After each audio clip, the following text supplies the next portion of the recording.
Hola, hola, hola, ¿qué tal? ¿Cómo les va? Bienvenidos a 3 por semana por Jade en Vivo. Estamos en nuestro canal de YouTube, estamos en Jujuy a diario, como todos los lunes, miércoles y viernes desde las 10 de la noche con personalidades de la provincia de Jujuy, o en este caso también una personalidad que es jujeña por adopción. Ya vamos a estar charlando con ella en un ratito y vamos a hablar de salud mental para esta mitad de semana, para este miércoles, en un contexto de país, de provincia, que no es para nada fácil, y entonces vamos a conocer qué es lo que pasa por la cabeza de la gente, ¿no? Por adentro, qué está pasando, eso en un ratito nada más. Primero saludar a Franquito Cruz, nuestro operador. ¿Cómo anda, Franco? Bien, contento, ganó Superclásico, se lo vio muy feliz el fin de semana, así que le mandamos un saludo. Y también, por supuesto, a nuestros auspiciantes que siempre están con nosotros, como la gente de Alba Bar Saludable, de Hipólito Yrigoyen, esquina Pueyrredón, con todo lo rico, sano y natural, un lugar espectacular. Saludamos también a la gente de Velomo Inmobiliaria. Si todavía no tenés tu terreno y querés comprarlo con los planes a la medida de tu bolsillo, Velomo Inmobiliaria en calle Belgrano al 1300. Saludamos también a nuestros amigos, a nuestra amiga de Crocheteando también, que está con una colección otoño-invierno espectacular. Todo lo que querés, bufandas, gorros, adornitos, todo espectacular en Crocheteando. Seguilo en las redes sociales. Vamos a saludar también a Elite Fitness Club, el gimnasio más grande de la provincia de Jujuy, de Salta 1243, que está abierto de lunes a viernes de 6 a 23. Saludamos a la gente de Óptica Arena de Güemes 1077 con las mejores marcas y el asesoramiento de gente que sabe, en serio. Óptica Arena Güemes 1077. Y también tenemos a nuestros amigos de Banco Macro, porque si pensás en grande, pensás en Macro, el banco de los argentinos. También vamos a saludar a quién más tenemos por ahí, a Il Romitis, de nuestros amigos Roberto e Ivo Romiti, en el palenque número 25 del barrio Los Perales, peluquería, barbería, un lugar de amigos, un lugar espectacular, Il Romitis. Y también la gente de Fiambrería Jorgito en sus dos direcciones, en José de la Iglesia 1112, Santiago del Estero 185, son nuestros auspiciantes a quienes agradecemos, así que estamos con todos ellos también aquí en 3 por semana. Bueno, vamos a saludar a nuestra invitada. Estamos ya con la licenciada Laura Aguirre, que ahí está sonriente, y a quien le damos la bienvenida para hablar un poquito de la salud mental de los jujeños y de los argentinos. ¿Cómo estás, Lau? Muy bien, gracias por la invitación, Cristian. Bueno, gracias a vos por venir. Y bueno, preguntarte, en este contexto de país que tenemos, en una situación económica extrema, ¿crecieron las consultas? ¿La gente está más pendiente de lo que le pasa por la cabeza? Sí, creció la demanda sobre todo por problemas de ansiedad y depresión. Justamente la ansiedad es eso, Sí. ¿no? Anticipadamente nosotros nos creamos una idea de que no vamos a poder, por ejemplo, llegar a fin de mes. Entonces planificamos, hacemos un plan, ¿bien? Y consideramos que no vamos, por ejemplo, a poder pagar nuestras cuentas. Entonces eso desencadena síntomas físicos, síntomas psicológicos, ¿no? Como, bueno, palpitaciones, los ataques de pánico crecieron mucho, las demandas por ataque de pánico, por ejemplo, ¿no? Que, bueno, son crisis que son repentinas. ¿Cómo es un ataque de pánico? Porque uno se imagina, Claro. por la palabra te lo dice, ¿no? Sí. Que es una cuestión que tiene vinculación con el miedo, es no querer salir, no querer relacionarte con nadie, estar encerrado. ¿Qué es lo que la sensación? No, la crisis de pánico está dentro, ¿no? De los llamados trastornos de ansiedad que nosotros conocemos, pero son crisis que se dan repentinamente en un contexto en el que aparentemente no está pasando nada, pero cuando uno empieza a evaluar a la persona, ¿no? La persona lleva una historia, por ejemplo, de picos de estrés en el trabajo o situaciones que la angustian.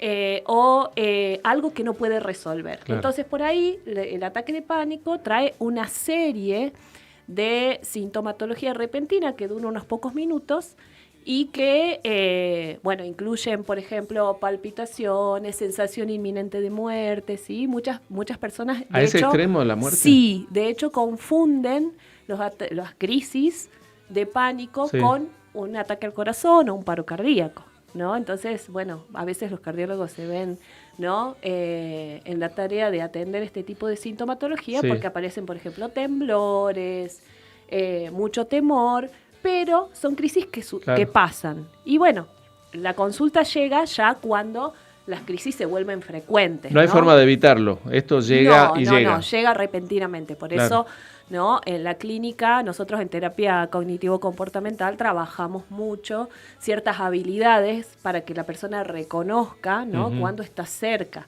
¿sí? Porque la persona recién empieza a consultar cuando ya tuvo varios, ¿sí? Claro. O a veces sucede mucho que se da cuando está durmiendo la persona, entonces se despierta repentinamente, empieza, ¿no? Con palpitaciones, sudoraciones, temores excesivos, sensación de ahogo también, la hiperventilación, ¿sí? Claro. Se da mucho en las crisis. Pero todo pasa por la cabeza, no tiene que ver con ninguna otra cosa, sino que justamente, ¿sí? Cómo procesamos la información muchas veces, ¿no? Y nuestras emociones, ¿no? También. ¿Y tiene que ver con un evento previo, con alguna crisis familiar, con alguna crisis de pareja, o se puede dar naturalmente de la nada? Puede tener un evento desencadenante, sí, puede tener un evento desencadenante o una historia de eventos, como yo te decía, ¿sí? Por ejemplo, una persona que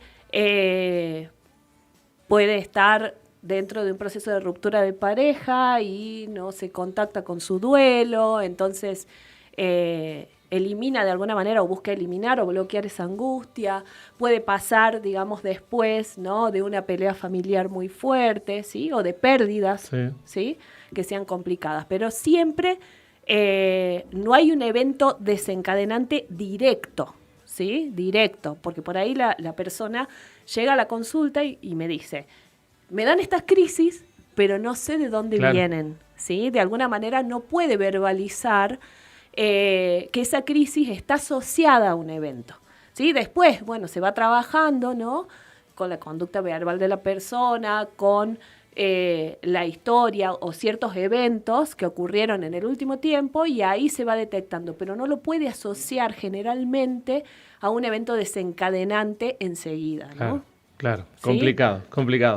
Nosotros venimos de un 2020 donde estuvimos encerrados, donde la cabeza funcionó de otra manera, donde las relaciones familiares fueron más fuertes, para bien o para mal, y ahora estamos en un momento en que la economía nos está matando y además tenemos que cuidarnos que no nos piquen el mosquito. También la gente tiene demasiadas preocupaciones en la mente. Sí, demasiadas demandas, demandas sociales e individuales también, ¿no? En el 2020, ¿sí? El problema era el encierro, ¿sí? Que, bueno, por eso hay tantos movimientos de salud mental a lo largo de la historia que han trabajado que desde Foucault a esta parte de que, bueno, el encierro nunca ni educó ni curó a nadie, ¿no? Entonces, luego del encierro sí aparecieron sobre todo las depresiones, ¿no? Intentos de suicidio, porque de alguna manera, ¿sí? La persona no podía contactarse con esa realidad exterior, ¿sí? Y bueno, la ansiedad también, ¿no? Los trastornos de ansiedad un poquito más complicados también aparecieron ahí. Y hoy lo que aparece, ¿sí? Porque nosotros tenemos, con nuestros pensamientos, ¿sí? Nuestra mente a veces nos engaña mucho. Sí. Entonces, cuando la mente nos engaña, ¿sí? Empezamos a decirnos cosas como en bucle, ¿no? Y todos nuestros pensamientos siempre tienden a lo catastrófico. Entonces, cuando tenemos una realidad como la que hoy estamos atravesando, ¿sí? Que hay una realidad que implica que una persona considera que tiene que trabajar más para llegar a fin de mes, ¿sí? O considera que no puede llegar a pagar ciertas cosas, ¿sí? Eso anticipa, ¿bien? Que la persona no va a tener cómo integrarse a esa realidad, ¿no? Entonces, ahí deviene la angustia de decir, bueno, ¿cómo voy a salir de esto? ¿Qué voy a hacer? Tengo que trabajar más. Se reducen las horas de sueño también, ¿sí? Porque de alguna manera esta ansiedad nos lleva a sobrepensar esto que nos está pasando. Se nos disparan emociones, ¿sí? Podemos estar más irritables, por ejemplo, también. ¿Sí? Porque bueno, como ¿Cómo se destraba eso? ¿Hay una forma propia o no se sabe cómo reacciona cada persona? Depende, porque justamente nosotros evaluamos la realidad de una manera subjetiva.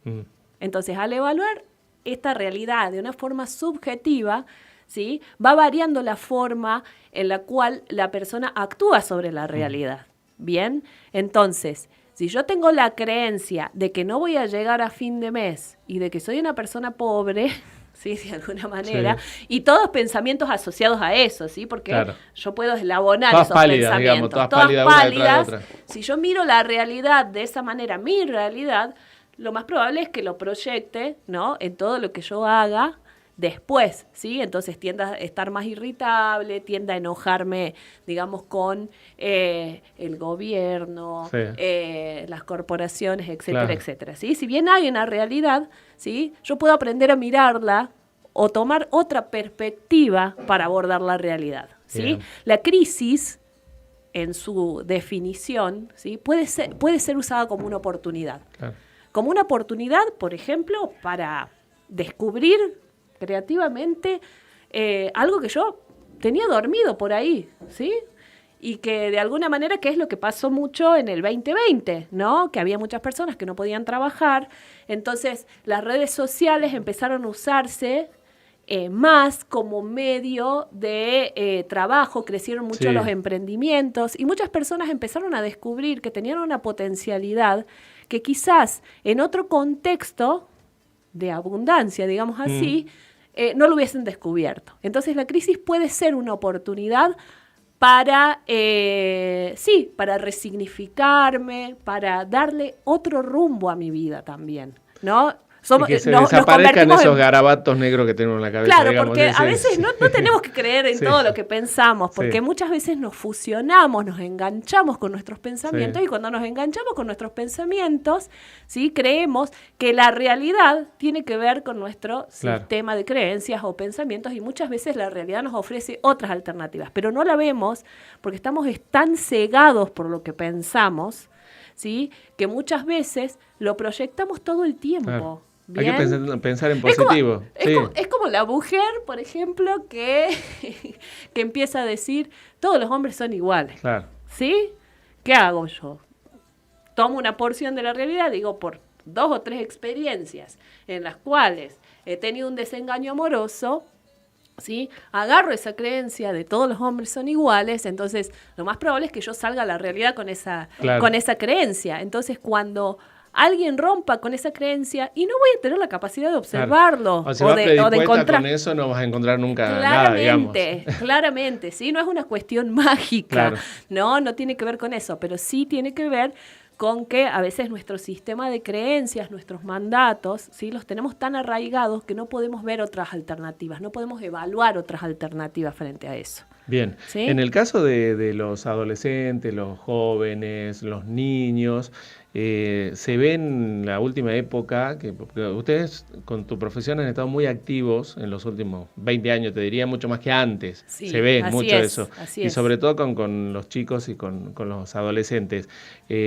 ¿No sabe hoy un adolescente manejar una frustración cuando le va mal en una prueba, cuando le sale mal un ejercicio?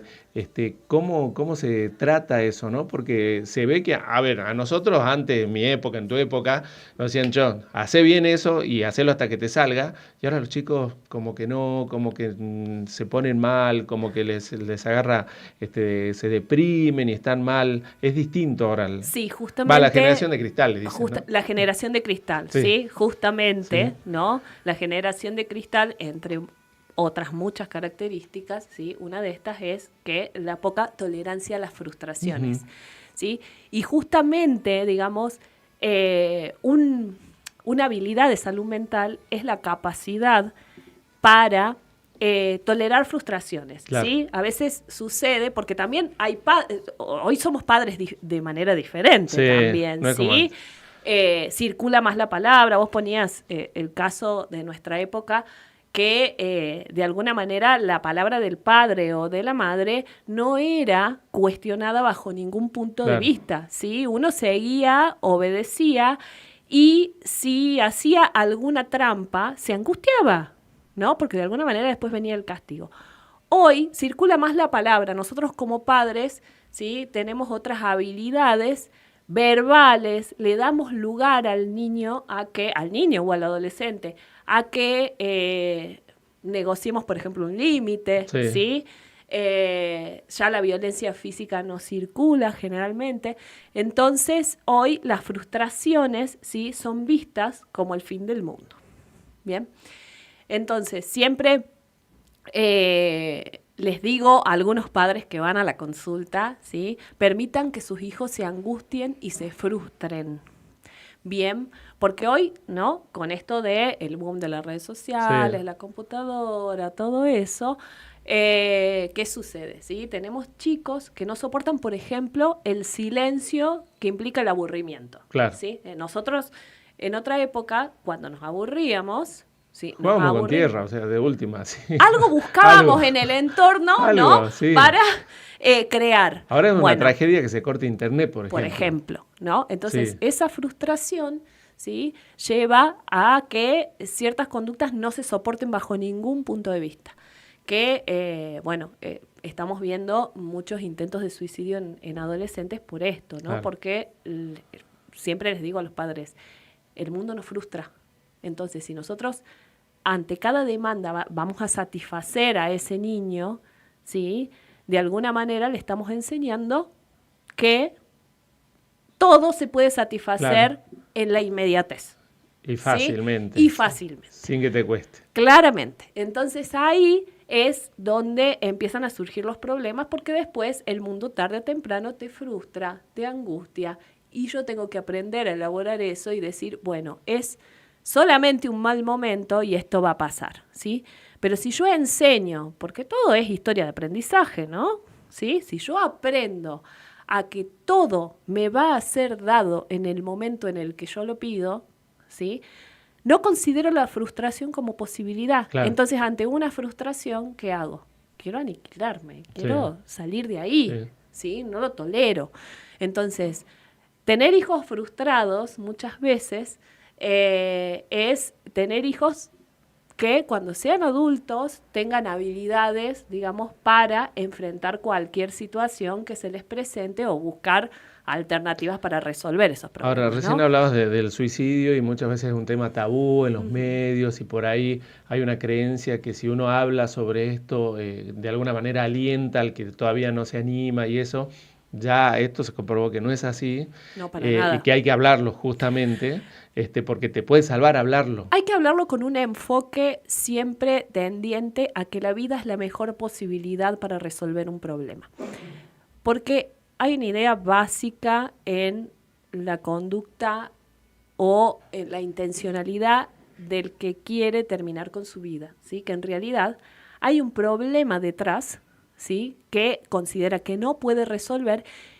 Y la pregunta es, si ese problema no estuviera, ¿esta persona elegiría el suicidio como alternativa? Y probablemente no, ¿sí? En realidad hay algo que lo desborda, ¿sí?, y que cree que no hay un más allá, ¿sí? Ve un muro y dice, yo no tengo posibilidades de salir de mis deudas, por ejemplo, ¿sí? Y siempre la alternativa de prevención es con este mensaje. Mientras haya vida, siempre hay una oportunidad, ¿sí?, para salir de la situación en la que estemos, por más, ¿sí?, que yo crea que toque fondo. Claro. Bien, y era la alternativa que trabajaba mucho cuando yo estaba trabajando, ¿no?, en el servicio penitenciario con los internos que, por ejemplo, digamos... Ahí se te juntaba todo lo que hablábamos del encierro, más el peso de la conciencia. Claramente, porque el encierro hace que se disparen un montón de pensamientos, ¿sí?, que tienden a la tragedia, tienden a ¿para qué estoy acá si no sirvo para nada? Y empiezo a hablarme, ¿no? Porque cuando me hablo puedo ser muy duro conmigo mismo. Y en esto de, por ejemplo, los internos que tenían una cadena perpetua, ¿sí? ¿Cómo podían encontrar un sentido en la vida? Y era, elaborarlo conjuntamente y decir, estoy acá, por algo estoy acá, ¿para qué estoy acá?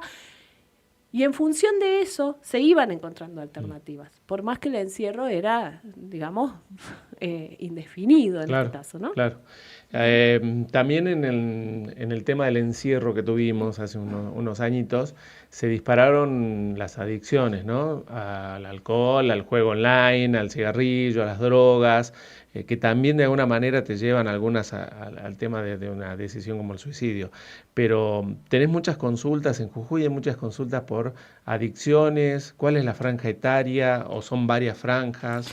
Bueno, sí, con el tema de las adicciones hay un montón de consultas y de hecho, ¿no? Sobre todo en el ámbito público, en el privado también, pero en el ámbito público creció muchísimo. Hay que tener en cuenta algo, hoy también están las adicciones comportamentales, vos nombraste el tema de los juegos Sí, online. De los juegos online bueno, sí, son juegos online que hacen que uno busque la satisfacción, ¿no? En un juego claro. o en la ganancia, por ejemplo, qué sé yo, en los Sí, tragamonedas y todo o el eso, póker sí, que y... es lo que... Y yo me vuelvo compulsivo Sí, porque quiero gratificaciones constantes, ¿sí?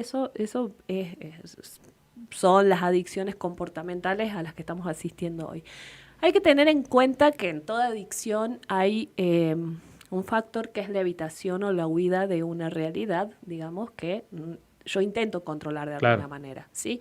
Entonces, el que empieza a consumir alcohol muchas veces empieza a consumir por un desencadenante, ¿sí? Que puede ser una ruptura, un abandono o lo que sea, ¿sí? Y después, como va viendo, va notando, ¿no?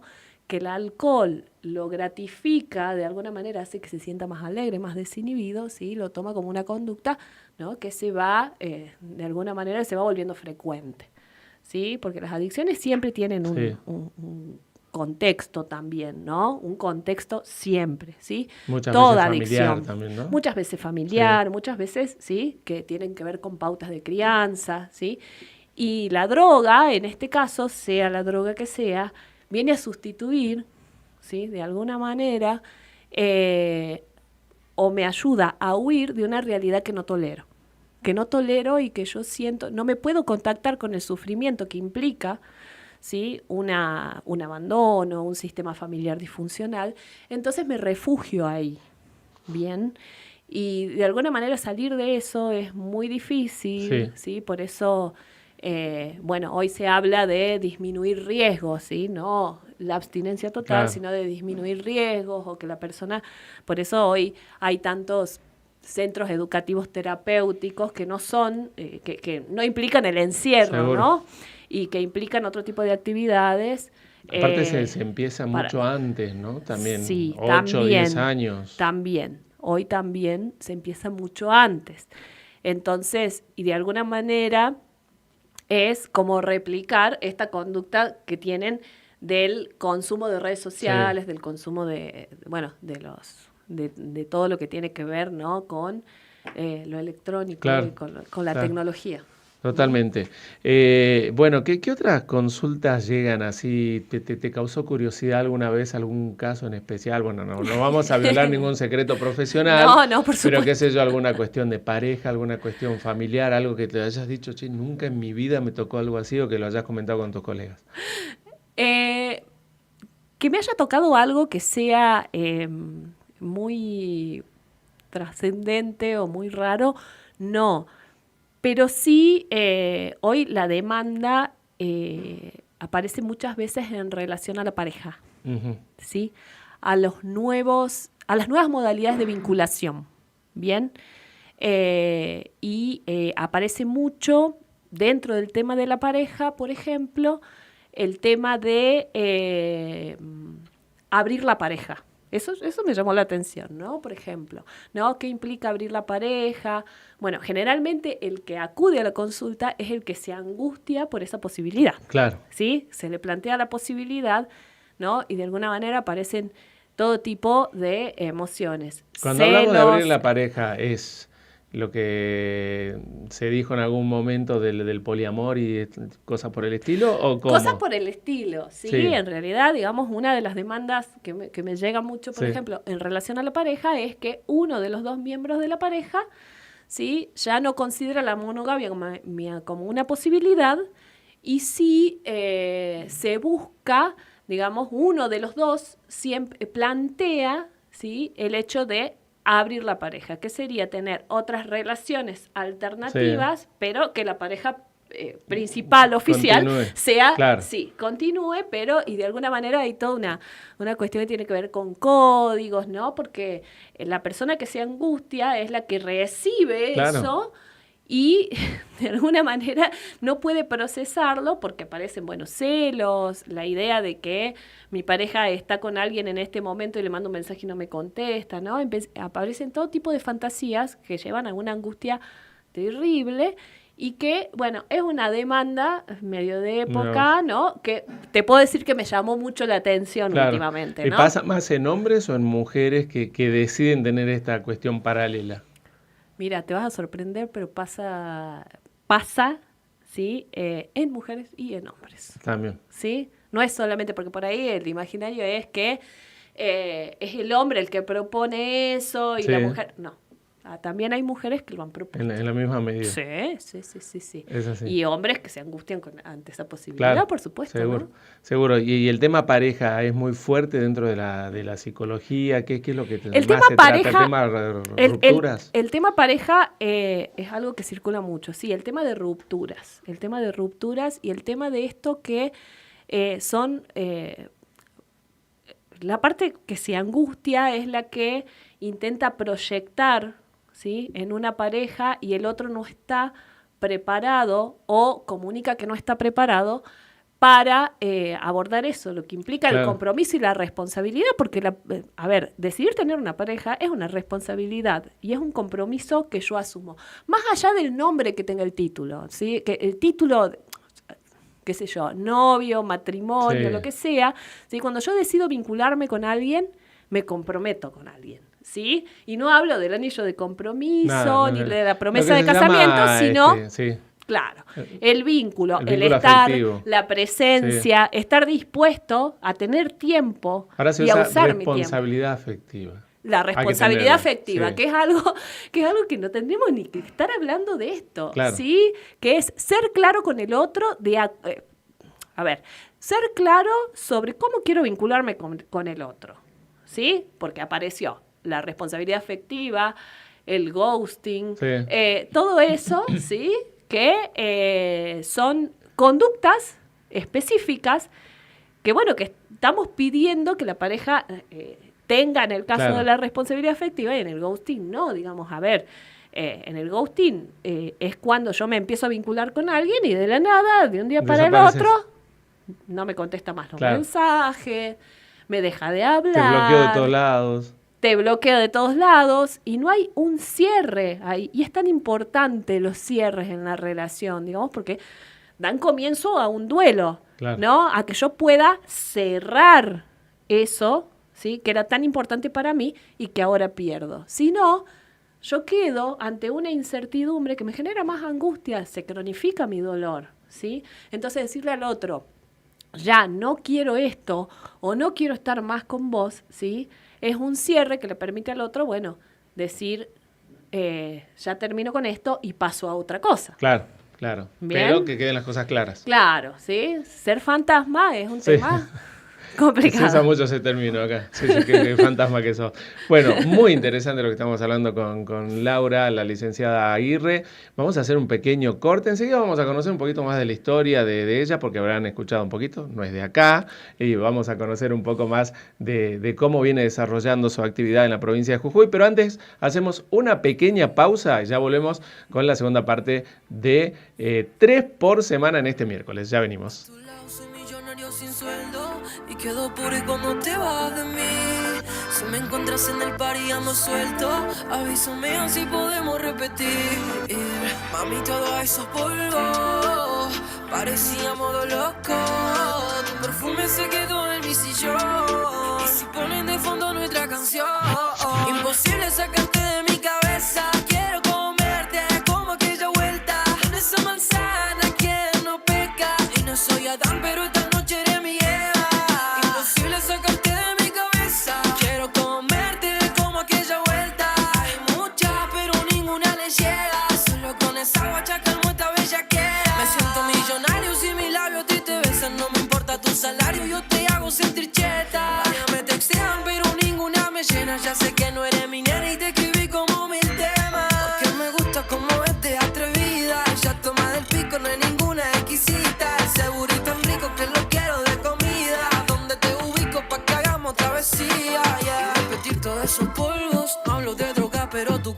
su novio. Que si quiero comerte, obvio. Esto es solo por placer, nada de novio. Pero no te olvido que imposible sacarte de mi cabeza. Quiero comerte como aquella vuelta. Con esa manzana que no peca. Y no soy Adán, pero esta noche eres mi Eva. Imposible sacarte de mi cabeza. Quiero comerte como aquella vuelta. Hay muchas, pero ninguna le llega. Solo con esa guacha calmo esta bellaquera. Y solo vente, tómate como se hace lo que nadie va a hacerte. Acá no hay chamullo, mami, lo demuestro siempre. Contigo es que fluyo, por eso estamos conscientes. Si estamos juntos, tú te sientes excelente. Después que te vas, no te saco de mi mente. A mí ese culo no debe tener ni haters. Si es que vale $1 billón, te lo pago cuando pegue. Me quedo enviciado con tu cuerpo. Y el alcohol me tiene tan puesto. Si tiras un gol te contesto. No me dejes con la gana, que quiero verte de nuevo. Imposible sacarte de mi cabeza. Quiero comerte como aquella vuelta. Esa manzana que no peca. Y no soy Adán, pero esta noche eres mi Eva. Ya sabes quién tiene el flow. Lex, baby, on it in the mix. Yeah, yeah, yeah. Imposible sacarte de mi cabeza. Quiero comerte como aquella vuelta. Muchas, pero ninguna le llega. Solo con esa guacha calmo esta bellaquera.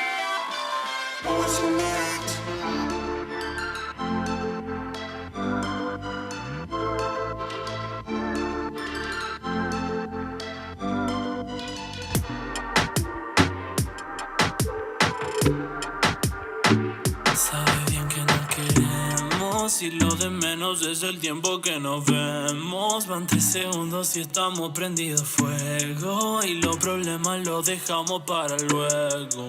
Ma, esperé mucho para verte bailar. Se está cortando el aire en el... Continuamos en 3 por semana, hablamos de salud mental, hablamos con la licenciada Laura Aguirre. Bueno, estuvimos hablando de todo un poco, de los adolescentes, las parejas, de la cuestión económica, cómo influye en cada uno de nosotros. Bueno, Laura, vos sos cordobesa, Lau. Soy de Río Cuarto. De Río Cuarto. Nacida en Río Cuarto y Sí. después, bueno, mis padres siguen viviendo allá y mi hermana vive en Córdoba capital. Bien. Y después, bueno, estuve unos años en Córdoba. Bien, y ahora jujeña ya. Jujeña por adopción. Por adopción. Casi. Por adopción. Casi. Casi Sí. Ya comés Todavía. tamales, comés con ajito. Bueno, ya al principio cuando me vine a vivir acá, me alimentaba Claro. básicamente de tamales y de humita. Bien. Y después, bueno, cuando empecé a engordar mucho, dije, bueno, acá hay que cambiar la alimentación Claro. un poco, pero es muy rica la Es muy comida rica la comida de jujeña. Jujuy. Sí, un poco sí. Jujeña Está por bueno. adopción ya. Totalmente. Sí, totalmente. hasta cuando voy a Córdoba, Sí, dicen que hablo como jujeña. habla como jujeña. Así que ya está. Está bueno, está bueno. Bueno, ¿qué se le puede decir hoy a un padre? Hace rato hablábamos de todas las cuestiones de límites, de cuestiones electrónicas. ¿Cómo se controla hoy la reacción de un niño, ¿no? Por ejemplo, que les decís, che, hace las tareas y no suelta el celular, al otro le decía, hace las tareas y no suelta la compu, no dejan de ver tele. ¿Cómo se actúa en ese caso, teniendo en cuenta esta generación de cristal que hacíamos referencia, ¿no? Claro, porque hoy los límites son resignificados, ¿sí? Sí. Los límites generalmente tienen que ser negociados de alguna Sí. manera. Entonces, podemos utilizar un sistema de refuerzos que va variando de acuerdo a la familia, ¿no? De acuerdo al temperamento del niño y todo esto, ¿sí? Si es un niño que tiende a estar mucho tiempo en la computadora o con el celular y tiene que hacer tareas, digo, de alguna manera tiene que encontrarle un sentido al hecho de hacer esa tarea. ¿Para qué le va a servir esa tarea? ¿No? Entonces, tenemos que entrar en conversación, ¿sí? Que por ahí, hoy tenemos Sí. otra problemática en las Claro. dinámicas familiares que son, hoy somos padres más ausentes que antes, ¿sí?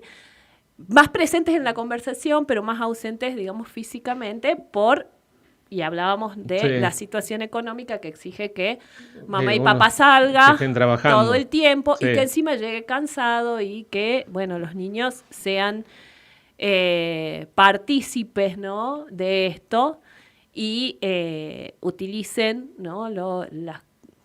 utilicen, sí, los instrumentos electrónicos como una manera de escapar de la realidad. Entonces, el sentido de la responsabilidad, por ejemplo, cuando tienen que hacer una tarea, a veces hacen que se olvide y todo eso. Entonces, entrar en conversación, estar disponible para la conversación con nuestros hijos es la mejor herramienta para negociar un límite. ¿Hay que negociar premios y castigos o no? ¿O es no que está bien eso? Claro, lo que pasa, a ver, el premio tiene que ser dado después, ¿no?, de algo que sea deseable para mí, ¿sí? Que es que termine la tarea, ¿sí? Pero no tengo que utilizar siempre el mismo premio porque de alguna manera me empiezo a habituar a eso y voy a buscar hacer la tarea rápido para irme a la computadora. Bien, entonces, no es solamente si haces la tarea te doy la compu 2 horas, ¿sí? Sino que la tarea que tengo que hacer, ¿sí?, implica un aprendizaje. Me va a dar una ganancia a mí en la vida, en mi proyecto de vida. Entonces, que ellos asocien que la tarea es un paso previo para lograr metas en la vida que pueden ser importantes, ¿sí? Ahí tiene que apuntar, ¿no?, la conversación, en este caso, ¿sí?, el límite. Sí, yo le puedo decir, te pongo, no vas a tener computadora si no terminas la tarea, ¿sí? A ver, si es que la computadora es importante para el niño, porque hoy utilizamos a veces, digo, te termino diciendo, y bueno, ¿qué me importa? Claro. ¿Sí? En realidad yo tengo que asociar el premio o el castigo con algo que sea importante para el niño, ¿sí? Que yo identifique como que es importante, y que sacarle esa gratificación, ¿sí?, que sería en este caso la computadora, me va a angustiar, me va a molestar, ¿sí? Es algo que yo deseo y vos me lo quitás, ¿bien? Vos me quitás ese refuerzo porque yo no hice esto otro. Entonces, bueno, buscar, ¿no?, por ahí un equilibrio. Los chicos por ahí nos chantajean, ¿no?, de alguna manera, siempre. O nos extorsionan y nos dicen, no, bueno, pero qué sé yo, el otro día no me llevaste a tal lado. Y los adolescentes es más difícil, ¿no? Porque la adolescencia es una edad muy complicada, en donde tanto no se puede negociar tampoco. Los niños y los adolescentes siempre nos miran, siempre, ¿sí? Y no es que nos miran al pasar, nos observan, nos estudian y recuerdan absolutamente todo lo que le dijimos, ¿sí?, y cómo se lo dijimos. Saben por dónde ir para hacernos enojar o hacernos Entonces, estar bien. El mejor ejemplo que nosotros tenemos que darles, porque la palabra muchas veces, digo, si no va acompañada de una acción o si no es coherente con mi conducta, ¿sí?, el niño no la aprende, no la internaliza. Entonces, tiene que haber una coherencia, ¿no? Si yo le digo que tiene que estudiar, ¿y para qué tiene que estudiar? Que él vea, ¿no?, que mi trabajo, por ejemplo, sirve para algo, ¿sí? O yo estoy trabajando porque hice un paso previo y tengo una historia previa con el estudio y en algún momento me tocó ser niño y cuando yo estudiaba pasaba tal cosa. Bien, entonces ellos tienen que tener un anclaje en la realidad de los padres, ¿sí? Sobre todo, digamos, porque en muchas etapas de la vida ellos aprenden por observación, ¿sí? El aprendizaje vicario, bien, en un niño, es importantísimo en su desarrollo de aprendizaje. Entonces, digo, a ver, el amor propio también se aprende, ¿sí? Entonces ahí tenemos que cuidar qué les decimos cuando nos enojamos, ¿sí? Porque muchas veces no somos conscientes y decimos cosas que pueden herir profundamente. Y les queda. De alguna manera, en ellos queda esa huella. Entonces, siempre, digo, el límite es negociable, pero firme. Bien. En este caso, ¿no? Bien. Ponerte en el rol de que yo soy el papá o la mamá y claro, y que nos vean como figuras de autoridad, ¿sí? Porque la relación padre-hijo no es una relación de amigos. Totalmente. Bien. Cada uno cumple su rol dentro de la familia. Bien, por eso es tan importante también que cuando hay familias, porque hoy estamos mucho ante el fenómeno de familias ensambladas, ¿sí? Es tan importante que permanezca una comunicación fluida para pautar pautas de crianza, ¿sí? Reglas de crianza entre los padres que ya no están juntos, ¿sí? Es importantísimo lograr una buena comunicación o que circule la palabra y que se pongan de acuerdo, ¿sí? Claro. Sobre qué límites van a regir acá, hasta dónde, que se comunique qué límites se van a poner, ¿sí? Con el hijo, mientras está con uno, mientras está con otro. Bueno. Y ¿sí? aparte, como decías, predicar con el ejemplo, si vos le decís, por ejemplo, al niño que no diga malas palabras, pero vos todo el día estás diciendo malas palabras o viendo cosas que por ahí en las redes dicen cualquier cosa, no podés tampoco exigirle. Así es. Totalmente. Así es, ¿sí? Porque ellos, digamos, aprenden muchísimo por observación. Y nosotros somos los modelos que ellos siguen. Los primeros modelos que ellos tienen, ¿sí? Somos nosotros. Y en la adolescencia, cuando aparece la crisis de identidad esta tan famosa y que nosotros como padres vemos que nos rechazan, nos cuestionan, ¿sí? Forma parte del proceso del paso, de ese pasaje a la adultez. Bien, y esas crisis, ¿sí? Que tenemos que saber nosotros regular nuestras propias emociones para responder, ¿bien? Porque ellos están, digamos, en una crisis en todo sentido, ¿sí? Entonces, a los primeros que atacan es a los padres. A los padres. El contar hasta 10 está vigente más que nunca. Aunque sea respirar 3 veces antes de responder, ¿no? Que haya entre el estímulo o el cuestionamiento y la respuesta que yo doy, ¿sí?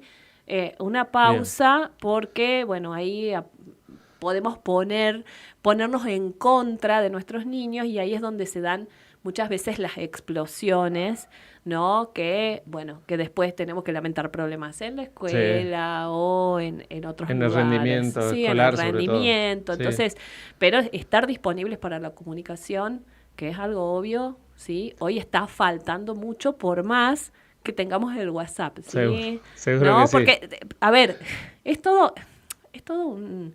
esto ponerlo en contexto, ¿sí? Claro. Por supuesto, porque hablamos del contexto hoy, de la realidad económica que nos golpea y que obliga a que la mamá y el papá estén afuera todo el día y que cuando lleguen, obviamente, están cansados, entonces tienen una carga mental muy alta los padres hoy. Se habla de carga mental. Y no se bancan que los chicos le Entonces, digan algo de más o valga claro, algún enseguida ruido ya no los bancas, claro. ¿no? Y en realidad, digo, ellos lo que están buscando es comunicarse con vos, ¿sí? Están buscando que registren su presencia. Y nosotros muchas veces hoy estamos, digamos, estamos ahí físicamente, pero estamos nosotros con el celular y ellos también, entonces no estamos disponibles. Sí. Con respecto al bullying, ¿se siguen dando muchos casos? ¿Es sobre todo en los niños y no en los adolescentes o en la misma medida? En la misma medida. Lo que pasa es que, el bullying existió siempre. Sí. El tema es que hoy se habla más de eso, ¿sí? Se habla más, circula más la palabra en buena hora. Bien, y el bullying, es esto, ¿no? Es un maltrato sistemático, ¿sí?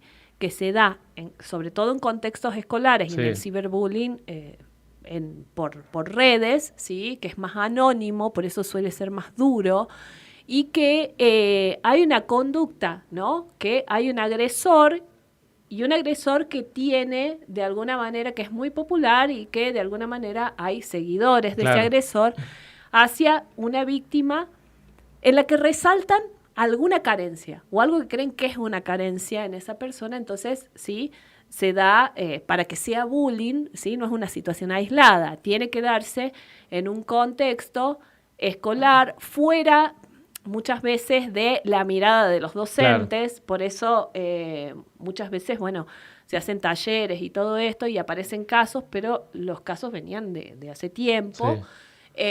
Y en niños se da mucho, sobre todo entre los 10 y los 13 años, sí, aparece mucho, también en chicos más chicos, y muchas veces no lo identifican como tales, por más que hoy se hable mucho, ¿no? Entonces, La frase son cosas de chicos, no nos metamos, pero sí hay que Esa era la frase que circulaba antes. Entonces, bueno, había chicos que le pedían a los padres cambiarse de escuela, por ejemplo, y no se entendía por qué no querían ir más. Entonces, de alguna manera sí, se minimizaba diciendo que eran cosas de chicos, ¿sí? Y el maltrato era sostenido, ¿bien? O siempre buscaban algo, ¿sí? De alguna manera etiquetar a una víctima, ¿sí? Y la atacaban con eso, o la exclusión, ¿sí? La excluían del grupo, o cuando proponía algo, ¿no? O el nerd, o... Claro, o burlarse por alguna cuestión física, o lo que sea. O por cuestiones físicas, ¿sí? Entonces, eso se volvía algo habitual y de alguna manera, ¿qué se ve, qué se nota, ¿no? En lo observable, y que el chico no quiere ir más a la escuela, que baja el rendimiento académico, que en los cumpleaños ya no quiere ir, que se encierra en su pieza, ¿sí? Muchas veces no puede decirlo, no puede verbalizarlo, ¿sí? Que la experiencia es una experiencia de bullying, ¿bien? Porque de alguna manera hace propios, ¿sí? Esos comentarios, ¿sí? Peyorativos que tienen que ver, ¿no? Con los agresores. Los agresores también están dentro de un contexto familiar, no nos olvidemos de eso. Digo, de alguna manera aprenden, ¿no? De vivencias pasadas para atacar al otro. ¿Sí? Siempre tengamos en cuenta que se da por ahí, en un contexto. Como resultado de algún problema familiar, se descargan en otra persona. Ahí. Sí, por supuesto. Entonces, digo, para trabajar herramientas de salud mental tenemos que tener en cuenta, no solamente la contención de la víctima, sino también, ¿sí? Del que dispara esa conducta, ¿sí? ¿Qué gratificación tiene? ¿Para qué la hace? ¿Cuál es su herida también? De alguna manera, ¿no? Ir al fondo de la cuestión, por algo hace eso. Sí, viene de un contexto. Y hoy, por más que estamos en situaciones en las que podemos hablar, y se habla porque los chicos ya tienen totalmente internalizado, ¿no? El término, sigue pasando, ¿sí? Sigue pasando. Como sigue sucediendo esto del ciberbullying, ¿no? Que es la agresión. Al ser más anónimo, de alguna manera, o yo no tengo contacto cara a cara con mi agresor ni con mi víctima, ¿sí? Los ataques suelen ser más fuertes. Entonces, y siempre la víctima, digamos por su fragilidad, hace propios los dichos del agresor como si fueran reales, ¿sí? Y ahí aparece el riesgo, ¿no? Porque no tiene la fortaleza necesaria, digamos, para cuestionar eso que me marcan, esa carencia que supuestamente tengo y me marcan, ¿no? Y ahí aparece, ¿no? Toda la sintomatología depresiva, la angustia crece, el ausentismo escolar, etcétera, etcétera. ¿Sí? Porque yo me creo eso, ¿sí?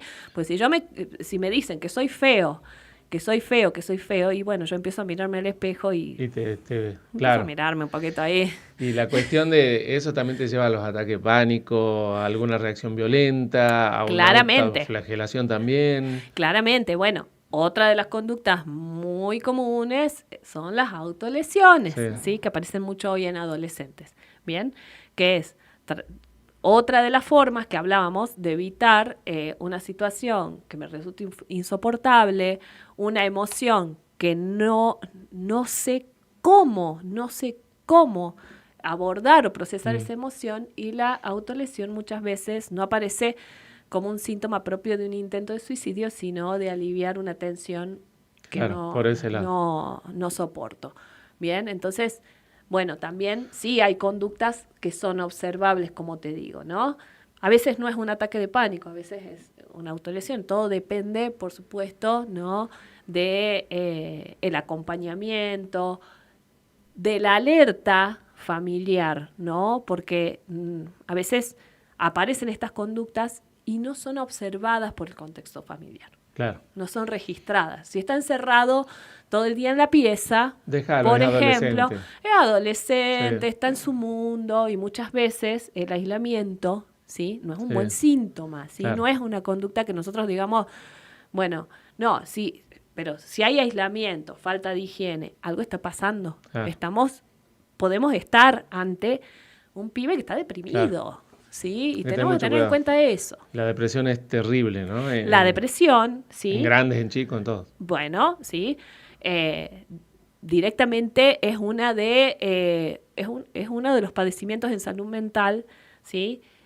Más característicos, bien, y hay un altísimo porcentaje que lo sufre, que lo padece y que en algún momento, si no es una depresión profunda, ¿sí? Cuando hablo de depresión profunda o depresión mayor, estamos ya hablando de algo crónico, ¿sí? O de una persona que su desempeño escolar, social, laboral se ve totalmente disminuido, ¿sí? Pero sí podemos, digo, en esos casos en los que la atención en salud mental tiene que ser integral, ¿sí? No solamente se tiene que trabajar con un psicólogo, sino con un psiquiatra y con otros profesionales, con un equipo interdisciplinario que contenga esa situación y esa familia también, porque es muy difícil convivir con una persona que tiene un padecimiento grave. Pero también podemos asistir a episodios, ¿no? Episodios en algún momento de la vida que pueden asociarse a sintomatología depresiva también. Complicada la situación. El tema separaciones, ¿no? Los niños, en este caso, niños, adolescentes, los hijos, producto de esa pareja que se separó, ¿deben tener un acompañamiento psicológico de manera obligatoria o si uno ve que es necesario cuando se produce la separación debe... Obligatoria no, muchas veces lo que sí yo sugiero a veces es por lo menos una orientación a los padres sobre cómo abordar el tema de la separación. Porque el gran problema aparece cuando nosotros comunicamos la separación, ¿sí? A esos niños, ¿sí? Y de acuerdo a la edad tenemos que utilizar distintas estrategias porque, siempre el mensaje básico, ¿no?, que tiene que estar presente por más que los padres tengan muchos problemas entre sí, ¿sí?, es la familia continúa siendo familia, ¿sí? Lo que se separa es la pareja. Claro. Bien, lo que se separa es la pareja y lo que va a cambiar es que uno va a vivir en un lugar y otro va a vivir en otro lugar. Bien. Pero comunicar que también otra de las cuestiones, cuando son más chicos, a veces consideran que la separación puede tener que ver con ellos, ¿sí? O es culpa del hijo. Entonces, ahí sí, por ahí estaría bueno o sería recomendable que se acuda, ¿no?, a un servicio de salud mental, a un psicólogo que pueda orientar ese proceso, ¿sí? Porque muchas veces los grandes errores los cometemos ahí. Que por ahí la relación entre los padres, la separación no se da en buenos términos, claro, porque hay muchos problemas que tienen que ver con la pareja y que se trasladan a los niños. Entonces los niños son, receptan la pelea, la agresión, ¿sí? El insulto, ¿bien? Y tener cuidado, ¿no?, también con esto de que aparece, ¿no?, de la manipulación del niño a través de decirle tu padre o tu madre es una loca, ¿sí? Cuidado con eso, digo, porque estamos creando situaciones que pueden ser muy complejas, muy, muy complejas, ¿sí? A papá y a mamá hay que respetarlos, ¿sí?, y quererlos, y cada niño va a ir armando su propia imagen y representación de sus padres a lo largo del tiempo. Yo no tengo por qué influir ahí, ¿sí?, salvo que sean situaciones más graves, ¿sí?, que haya violencia física, que haya, ¿no?, situaciones más graves que pongan en riesgo al niño o al adolescente en este caso. La relación entre los padres tiene que ser cordial sí o sí, porque ellos van a ser los guías de los chicos. Por lo menos tenemos que tratar, ¿no?, de construir una relación cordial y separarnos, ¿sí?, de lo que de la bronca que yo le tengo al otro por una determinada situación que haya desencadenado la separación, ¿no?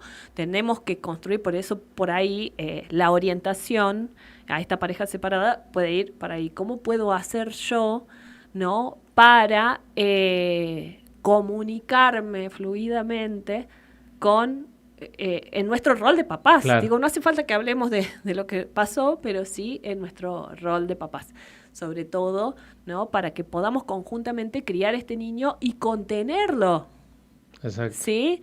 Porque a veces nos perdemos en las peleas que tenemos con nuestras exparejas, ¿sí? Y nos olvidamos que al medio hay un ser que está creciendo, que necesita apoyo, que necesita contención y que necesita de nuestra mirada. Totalmente. Muy bueno. Bien.